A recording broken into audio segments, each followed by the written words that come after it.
Sir, DT learn mostly 5 stages, sir. Okay. Empathy, define, ideate, prototype, testing. So 5 stages. Empathy அப்படினா என்ன? What is that? நம்மளோட problem என்ன அப்படிங்கறத identify பண்ணி sir. இப்போ sympathy அப்படினா just ஒரு ஃபீலிங் நம்ம அந்த ப்ராப்ளத்துக்கு ஒரு சொல்யூஷன் கொடுக்க முடியாது. பட் empathy அப்படிங்கிறது ஒரு ப்ராப்ளத்துக்கு சொல்யூஷன் கொடுக்க முடியும். ஓகே.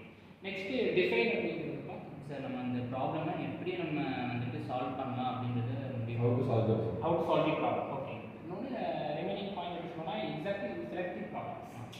நிறைய ப்ராப்ளம்ஸ் இருக்கலாம். But major problem exactly major problem. இந்த 10 ப்ராப்ளம் இருக்குறது எது மேஜர் ப்ராப்ளம். சோ அந்த ப்ராப்ளத்தை நீங்க செலக்ட் பண்றீங்க. So that is the define.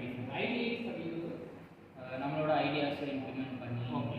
That is நம்மளோட கிரியேட்டிவ் ஐடியாஸ். இப்போ ஒவ்வொருத்தருக்கு ஒரு 10 மெம்பர்ஸ் இருக்காங்க அப்படினா ஒவ்வொரு மெம்பர்ஸ்க்கு ஒவ்வொரு ஐடியாஸ் தோணும். சோ எல்லா ஐடியாஸுமே நம்ம செலக்ட் பண்ணிக்கணும். எது பெஸ்ட் ஐடியாவோ அதை நம்ம இம்ப்ளிமெண்ட் பண்ணணும். சோ ப்ரோட்டோடைப் அப்படிங்கிறது நம்ம என்ன ப்ராப்ளமோ அதுக்கான மினியேச்சர் சொல்யூஷன்றது ப்ரோட்டோடைப். ப்ரோட்டோடைப் அத ஒரு பெஸ்ட் ஐடியா நம்ம செலக்ட் பண்றோம். சோ அதுதான் testing is final out exactly சொல்ல போனா ஓகேவா.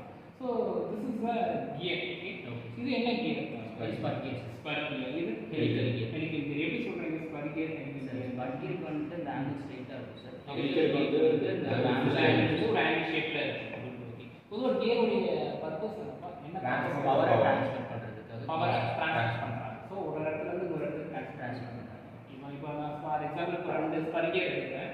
ஜஸ்ட் ஜாயின் பண்றேன் அப்படினா ஒரு கியர் இதுல ஒரு கியர் இன்னொரு கியர்ல ஒரு டீ மட்டும் டச் ஆகும். That is the making of the gear அப்படினோம். ஒன்னு கிளாக் வைஸ் சுத்துச்சுனா இன்னொன்னு ஆன்டி கிளாக் வைஸ். சோ ஒரு ஷாஃப்ட் நான் கனெக்ட் பண்ணாம எனக்கு ஒரு பவர் இந்த இடத்துல இருந்து அந்த இடத்துக்கு நான் ட்ரான்ஸ்ஃபர் பண்ணிக்கலாம். ஓகே. இப்போ எனக்கு மேஜரா இந்த எம்பத்தி அப்படின்னு பார்த்துட்டு அப்படின்னா சம் சின்ன சின்ன கோல்ஸ் வந்து கிரியேட் ஆகும். இதை போரோசிட்டி அப்படின்னு. So porosity means some small holes ஓகேவா. ஸோ எனக்கு அந்த கோல்ஸ் வந்து கிரியேட் ஆகுது. ரெண்டாவது பார்த்துட்டு அப்படின்னா எனக்கு மெட்டீரியலோட ஹார்ட்னஸ் வந்து எனக்கு கம்மியாக இருக்குது. ஸோ இதெல்லாம் என்னுடைய மேஜர் ப்ராப்ளமாக இருக்குது. திஸ் இஸ் மை எம்பத்தி. இதுக்கு என்ன சொல்யூஷன்ஸ் ஏதாவது ஐடியா இதுக்கு ஹோல்ஸ் வேணா பஃபிங் பண்ணலாம் சார். ஸ்மூத்னஸ் பண்ணா அந்த ஹோல்ஸ் வராம ஹோல்ஸ் ரிமூவ் பண்றதுக்கு நம்ம பஃபிங் பண்ணலாம் சார். பஃபிங் ஹோல்ஸ் வராம இருக்கணும் அப்படின்னா அந்த இதோட ஹார்ட்னஸ் வந்து இன்க்ரீஸ் பண்ணலாம் சார். இதோட ஹார்ட்னஸ் எப்படி இன்க்ரீஸ் பண்ணலாம் சார்? ரெண்டு டைப்ஸ்ல இது பண்ணலாம் சார். ஒன்று வந்து ஃபோர்சிங் யூஸ் பண்ணி நம்ம இதோட ஹார்ட்னஸ் இன்க்ரீஸ் பண்ணலாம். ஓகே. ரெண்டாவது நம்ம இது ஹீட் ட்ரீட்மெண்ட் யூஸ் பண்ணி இதோட இதை வந்துட்டு heat treatment process is okay sir. நான் ப்ராசஸ் வாட் இஸ் ஃபோர்ஜிங் பண்ணா இதோட டைப்ஸ் இருக்கா சார்? ஃபோர்ஜிங்ல வந்து பார்த்தீங்கன்னா எனக்கு தெரிஞ்ச டைப்ஸ் வந்து நான் சொல்கிறேன் சார். ஒன்று வந்துட்டு கம்ப்ரெசிவ்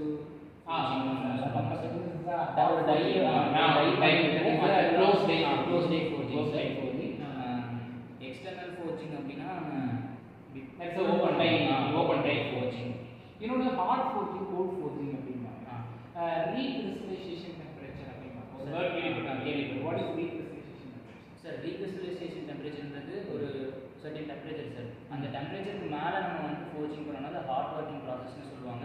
ரீக்ரிஸ்டலைசேஷன் டெம்பரேச்சருக்கு கீழே நம்ம இது பண்ணோம்னா அது வந்து ஃபார் எக்ஸாம்பிள் ஒரு அலுமினியம் மெட்டீரியல் எடுக்கிறோம். இப்போ அந்த மெட்டீரியல் வந்து மெல்டிங் பாயிண்ட் 600 டிகிரி செல்சியஸ் அப்படின்னா அதோட recrystallization temperature 400 degree Celsius. Okay sir. So அப்போ வந்து செமி சாலிட் Semi-solid அது சாலிடும் கிடையாது, லிக்விடும் கிடையாது, இன்டர்மீடியட் ஸ்டேஜ். இப்போ அந்த ஸ்டேஜில் நான் ஒரு மாலிகுல்ஸில் சம் ரியாக்ஷன்ஸ் பண்ணுறேன் அப்படின்னா எனக்கு அதோடைய ஸ்ட்ரென்த் இன்க்ரீஸ் ஆகும். At the same time all of increase ஆகும். ஸோ இது ஹீட் ட்ரீட்மெண்ட் ப்ராசஸுக்கு சேம் இதே ப்ரொசீஜர் தான்.